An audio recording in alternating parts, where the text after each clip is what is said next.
First of all, Suzanne, thank you so much for letting me eat some lunch. I often don't get a chance to eat at these things, so I really appreciate the food. Guess what? Thing on ideas in this election. You would never know it, would you? Guess what? There is an actual choice between two different philosophies, two different agendas before us in this country, but you wouldn't know it if you turn on the computer or the TV, would you? Here is what I would like to do with you today. I would like to take a break, swinging the mess that's out there on TV, and introduce you to some ideas and some solutions. I would like to show you what it is that we, House Republicans in Congress, are actually proposing as solutions to fix this country's big pressing problems. Does that sound okay? Good. So, this will be a substantive talk. As Suzanne mentioned, I became speaker about a year ago. I became speaker basically on two conditions. You know, I was in the job I was hoping to be in and enjoying, and there was a need to step up because we had a real leadership vacuum in the House. And the two conditions on which I took this job, as you know, I have a young family. We live in Janesville. Was that I'm here in Wisconsin, home on the weekends. I will make cross country at 4:30 today to make my kids cross country meet. That's extremely important to me. The other really important thing to me is that we as Republicans aren't seen as just reactionary opponents of things. That everybody knows what we're against. They know we're a good opposition party, but we have to transition to being a proposition party. There are serious problems in this country, and these are serious problems that are in need of great solutions. And the good news about all of this is our country's problems are absolutely solvable. Not only are our country's problems solvable, but if we get soon on the job, we can solve them well. We can do them on our own terms. And so from January to June, we in the House Republican Conference, every single Republican member of Congress, Jim Sensenbrenner was a big piece of this. Is Jim here? I think he's going to be here later today. We in the House Republican Conference all created an agenda that we want to take to the country. Now, this is what it's called. We think there's a better way to solve a lot of these problems. You can go to better.gop if you want to see every jot and tittle, every little chapter and verse. But here's what we're saying. In a country where 7 out of 10 Americans believe that this country's on the wrong path, when 70% of Americans tell a person who calls them on the phone and asks them about the future of this nation, they say two things. America is heading in the wrong way, and I worry my kids are going to be worse off than I am. That is a real problem. And so we have taken 6 initiatives, 6 things that we think need to be solved in this country, and we're offering this as an agenda to the country because the kind of an election we want to have, which is unfortunately not the one we're presently having, but the one we are desperate to have, is one where we win on ideas, so that we debate ideas in this country and we show our solutions. And then if we win that election, we have the moral authority, the mandate to put these solutions in place. So here they are. Number one, we have a real persistent poverty problem in this country. It's here, the 50th anniversary of the war on poverty in America. We have spent trillions of dollars, billions of dollars, dozens and dozens of programs created at the federal level. We spend about $800 billion a year fighting poverty. Here's the problem. We've barely moved the needle. The poverty rates are about where they were when we started this war on poverty 51 years ago. And if you take a look at the federal government's approach to poverty, it is basically treating the symptoms of poverty so that it's more tolerable rather than going at root causes and ending poverty. If you take a look at our welfare systems, they basically say don't work. They discourage work. They disincentivize work. The best way out of poverty is work. It's a job. And so we are showing you exactly what we would do to reform the welfare system in this country, to measure success in the war on poverty, not based on effort, not based on how much money we're spending, but are we actually getting people out of poverty? So we want results. And we are showing you exactly what a welfare reform plan that rewards work, that moves people from welfare to work looks like, so that we don't pay people not to work, so that we don't discourage work, that we help people get from where they are to where they need to be, so that we can really go at the root causes of poverty and get people on the ladder of life. There's one great, beautiful idea, which is basically what this country is, an idea, the American idea. The condition of your birth does not determine the outcome of your life. There are millions of people who don't think that anymore. We've got to address this. Number two, you see it on the news every day. National security is an absolute mess. The Obama administration is, in my opinion, basically phoning it in, doing the bare minimum, and leaving the pile for the next administration that's just growing higher and higher. We're showing you exactly what we need to do to rebuild our military, which is deteriorating, to secure our homeland, which means securing the border, which means making sure that we go after homegrown jihadists, which means having a foreign policy that goes after ISIS and has a doctrine for taking on radical Islamic terrorism, not just ISIS, but the ideology that produced ISIS in the first place. 67-point plan right here, if you want to go read it, on how we re-secure our national security. Now, this is a business lunch. We're at a chamber type event. I got to tell you, I've toured a lot of your businesses. I have been to every single industrial park in southeastern, south central Wisconsin, and then back. I'll tell you how many times I talk to businesses, employees, employers, manufacturers in particular, that tell me the regulations coming out of Washington are killing me. The regulations coming out of Washington, I just don't know what's coming next. You know, the Department of Labor is rewriting our overtime laws, which will make it harder for people to get advancement. If you're, and I'm talking to some investment folks here, if you're talking about getting families preparing for middle class savings for college, for retirement, this new thing called the fiduciary rule is putting investment advisors out of business. Go talk to a farmer about the waters of the USA from the EPA. It is over-regulating agriculture right here in Wisconsin. Here's the challenge of all this. You have a government today that is regulating in a 20th century mindset that sees the economy and people and businesses and workers as sort of guilty until they're proven innocent. And so we have this adversarial regulatory state that is putting a chilling effect on economic growth in America. But more to that, we are basically losing the entire concept of self-government.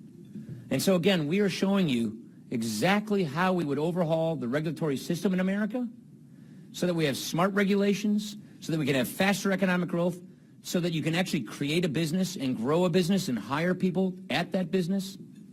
But more to the point, we think we have to restore self-government. We call this Article 1. Article 1 of the Constitution is that the legislative branch writes the laws. Jim Sensenbrenner and I represent this county, Waukesha County.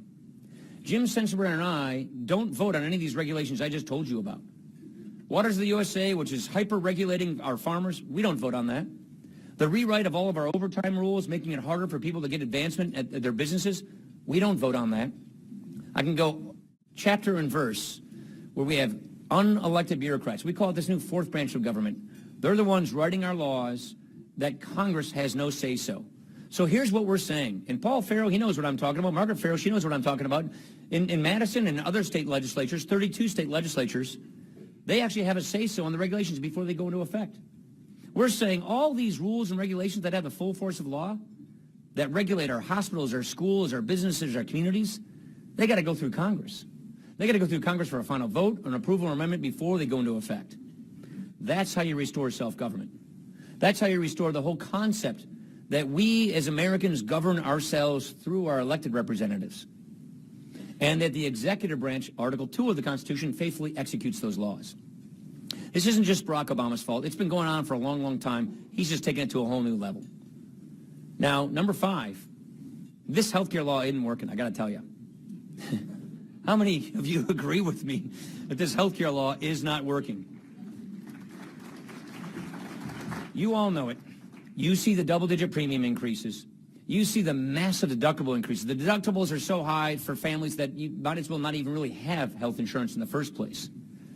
The biggest insurance company in the country over in Minnesota, United Healthcare, they pulled out. They can't make it work. That's the biggest health insurer. Aetna, they pulled out as well. We're down to just a handful. 31% of the counties in America, you got one choice of a health care plan through Obamacare.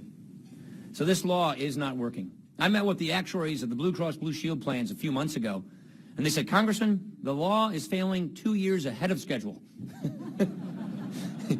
These guys saw it coming. The point is, we can't just sit back and watch that. People know we don't like Obamacare. People know that people like me didn't vote for it. I actually offered an alternative back in those days. We have an alternative. This is what a lot of people aren't seeing in this election cycle. We have an alternative. We are showing you what a consensus Republican replacement plan of Obamacare looks like. How you reform these entitlement programs that are going toward bankruptcy themselves and are taking this country to bankruptcy, so that not only can we have patient-centered health care, so that we as families can make choices with our doctors and have the insurance we want, have more competition so we get lower prices with better quality, but also confront this debt crisis that's coming in this country that will give our children an inferior standard of living if we continue to mount on top of them this mountain of debt. We're showing you exactly how we can fix this. Last but not least, I want to tell you this. Overseas, where we come from, means Lake Superior. Our competitor countries are kicking us in the teeth when it comes to tax competitiveness. Johnson Controls is now an Irish company. Miller Brewing is now a Canadian company becoming a Belgian company. Go down to St. Louis, Bush is a Belgian company. We're losing our seed corn. We're losing our headquarters. And therefore, by losing the headquarters of companies being American companies no longer, we're losing the person who chairs the United Way campaign. We're losing the person who heads up the Capitol campaign for the Boys and Girls Club. We're losing the Rotarians. We're losing civil society. We're losing our economic edge. And so this is something I worked on quite a bit as chairman of the Ways and Means Committee. We are showing you what a new tax code needs to look like to get America back on top. We are showing you exactly, that's why I have to go from this to meet with the Wisconsin Institute of CPAs. Thank you for that applause. Let's hear it for all the CPAs in the room. Yeah. We're showing you what a new tax system looks like. We've got this out there. Go to better.gop. One estimate says it's going to create 1.7 million new jobs, add nearly 10% growth rate to this economy. Here's in a nutshell what it looks like. If you're a family, you'll be able to fill out your taxes on a postcard. Get rid of the loopholes, get rid of the cronyism, get rid of the picking winners and losers in the tax code, and just let people keep more of their own money, simplify the system, get the IRS out of our lives, take away their punitive aspect that they have. And if you're a business, what we're saying is let's stop taxing ourselves at such higher rates than our foreign competitors. 9 out of 10 businesses in Wisconsin, they pay their taxes as individuals. We call them pass-throughs, subchapter S corporations, LLCs, sole proprietorships. You know what the top effective tax rate in America is now? It's 44.6%. You throw Wisconsin's tax on top, you're over 50%.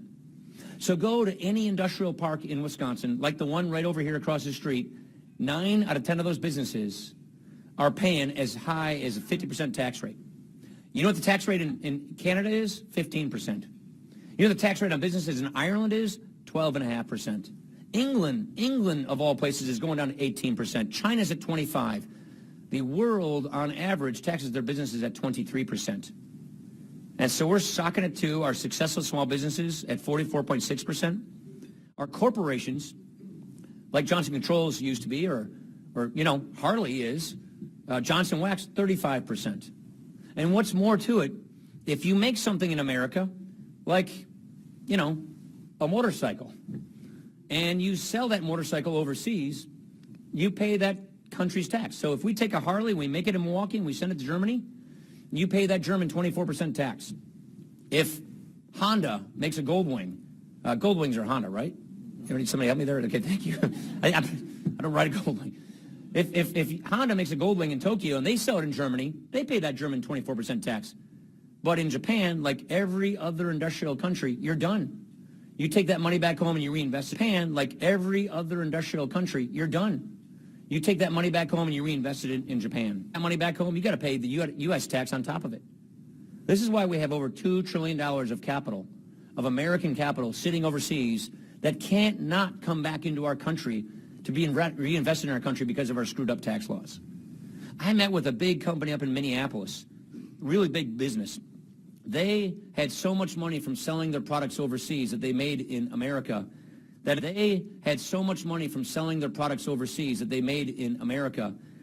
order to be able to is that. So we're showing you exactly what we would do. Bring that pass-through rate for that subchapter S corporation down to 25%. Let that business write off 100% of all of its expenses in that business that's in America. You want to buy a new plant? You want to expand your business? Buy a CNC machine, a truck, you name it. A JLG lift, you can write it off in the machine, a truck, you name it.